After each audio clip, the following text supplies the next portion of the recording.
अब bank chequebook की ज़रूरत नहीं होगी, क्योंकि चेक काट कर भुगतान करने की आपको नौबत ही नहीं आएगी।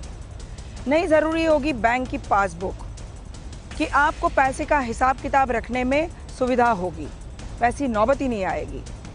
अगर मैं आपको कहूँ कि अब बैंक ही नहीं रहेंगे जिसको आप बैंक समझते हैं, तो आपको हैरानी होगी, डर भी लगेगा। कल्पना कीजिए बैंकिंग सर्विस के समानांतर एक नई व्यवस्था आ जाए, जिसमें ना तो वकील की जरूरत, ना ही अकाउंटेंट की, ना बैंकर्स की, ना इमिग्रेशन अधिकारियों की, ना ही सरकारी अधिकारियों की, और देश में ट्रांजैक्शन जारी रहे।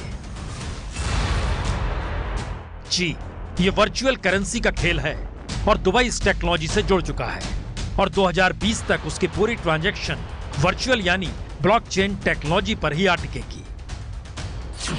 डिजिटल पासपोर्ट के जरिए दुबई इंटरनेशनल एयरपोर्ट पर ब्लॉकचेन सिक्योरिटी मिलेगी।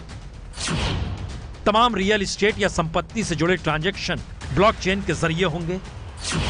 किराए से लेकर टेलीकॉम बिल तक आप ब्लॉकचेन के जरिए जमा कर पाएंगे। और अक्टूबर में तो दुबई ने अपने नागरिकों के लिए क्रिप्टो करेंसी जारी की, जो ई कैश यानी डिजिटल कैश है।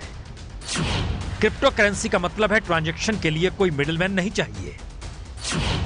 माइक्रोसॉफ्ट, आईबीएस, सिस्को और क्रिप्को सरीखे 46 कंपनियां ब्लॉकचेन टेक्नोलॉजी से जुड़ चुकी हैं। और अब असल सवाल है कि आखिर इसकी जरूरत दुबई को ही क्यों पड़ी, और क्या भारत भी आने वाले वक्त में इसी रास्ते पर जाने की तैयारी कर रहा है।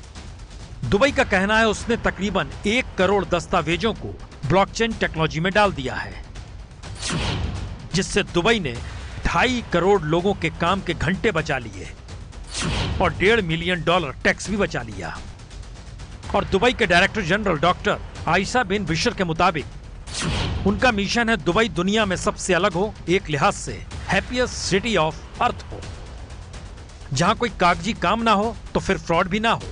और दुबई का टारगेट 2020 का है, और भारत भी क्या 2020 तक इस दिशा में बड़े पैमाने पर बढ़ना चाहता है। ब्लॉकचेन का मतलब साफ है, ना ही रहेगी बैंक, ना ही रहेंगे बैंकर, ना ही रहेंगे मिडलमैन जो आपको ट्रांजैक्शन में मदद करते हैं। यानी एक ऐसी वर्चुअल व्यवस्था जिसमें बागडोर होगी सरकार के हाथ में, वही रखेगी आपके पाए पैसे का हिसाब। बैंकर गायब यानी रोजगार गायब। तो आखिरी सवाल यही है, क्या यह भारत जैसे लोकतांत्रिक देश में संभव है, या फिर भारत भी इसकी तैयारी कर रहा है और आने वाले वक्त में कोई मिडिल मैनेजमेंट जॉब रहेगी नहीं। यह सिर्फ एक सवाल है, पर इसकी गंभीरता इससे भी समझी जा सकती है अगर भारत में असमानता चरम पर है, हालातों ने 1921 वाली स्थिति को पकड़ लिया है, तो फिर कई थ्योरियां हैं। मसलन असमानता बढ़ेगी तो समाज में असंतोष बढ़ेगा। असंतोष करप्शन से लेकर लूटपाट की स्थिति भी बनाएगा, और पैसों वालों को राहत के लिए ब्लॉकचेन टेक्नोलॉजी फिट बैठती है। और आखिरी थ्योरी यही है, जब ब्लॉकचेन ट्रांजैक्शन शुरू हो जाएगा तो फिर किसी तरह का कोई फ्रॉड होगा भी नहीं।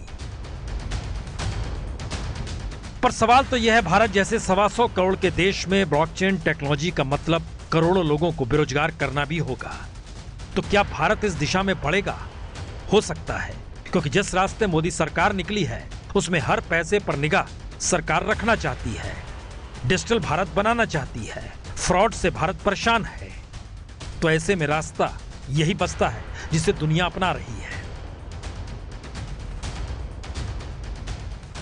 ये है एबीपी न्यूज, आपको रखे आगे।